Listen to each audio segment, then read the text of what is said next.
Welcome. In this video, I'll show you how to stop someone from saving your snaps on Snapchat. While you cannot stop friends from taking screenshots or saving chats completely, but you can block them from saving your direct snaps to their chat media history by setting them to view once. So you can take a snap right here, for example, and then go on and set the timer right here in the right panel. Tap on it, and then you can set this up to 10 seconds, 5 seconds, or even 1 second, or even 0.10, 0.50. All right.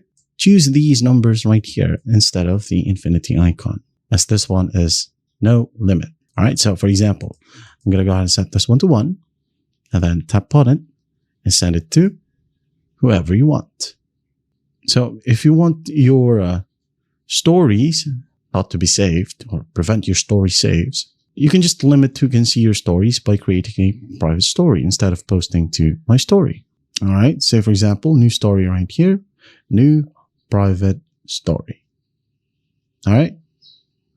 And lastly here, you can remove or block specific friends from your story viewer list in your profile settings. And to do it, let's go ahead and go back to our profile, close, abandon, Bitmoji right here at the very top, tap on settings, scroll all the way down and find privacy controls right here. I thought just go ahead and find view my story. Okay, tap on it. Now you can go ahead and tap on custom and set it up however you want. Just basically tap the checkbox next to the names of the friends you want to block from your story. And once done, tap on block. All right. So that's how easy it is to stop someone from saving your snaps on Snapchat. I hope this video helps, and I'll see you in the next one.